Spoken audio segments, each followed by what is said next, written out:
नेतृत्व में भारत आउ से पुराना देश है कि नहीं पीओके आमर लाहौर आम नबू पाकिस्तान तोर टुकड़ा टुकड़ा करूँ।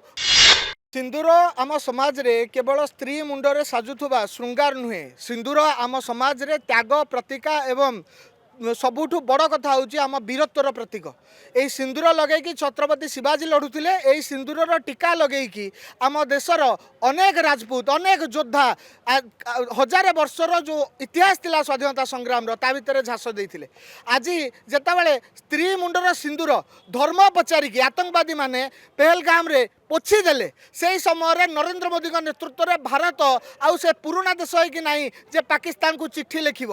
आज भारत से है कि नहीं जे आतंकवादी आसिक आम देश में आम साधारण निरीह जनता को हत्या करके जिबे एवं तमे हिंदू बोली प्रश्न कर सारा पर पैंट खोलिकी चेक करिकी धर्म आधार रे तांको हत्या करेंगे आम चुप होगी बसू। आज भारत नुआ भारत ए भारत ऑपरेशन सिंदूर करिवो ए भारत पाकिस्तान 9टी आतंकवादी अड्डा उड़े आउ केवल आरंभ मात्र। आमे तो कहूँ पीओके आमर एबे लाहौर नवर बेल आसी पीओके आमर लाहौर आम नबू पाकिस्तान तोर टुकड़ा टुकड़ा करूँ। बर्तमान नारार सहित भारतीय सेना आगू को बढ़ुंट आटा केवल मत लगुच झलक मात्र। मोदी जी जहाँ कहते आतंकवादी माने जो माने पठे आका माने से माने चिंता भी करें भारत एत बड़ जवाब दबाक जाते बड़ दंड दबाक जाऊँगी। काली जहाँ है राति विलंबित राति यहाँ केवल आरंभ मात्र। आम दृढ़ विश्वासी भारतीय सेना एमती आगू को बढ़ आतंकवाद युद्ध को लॉजिकल एंड पर्यंत नहीं जीव।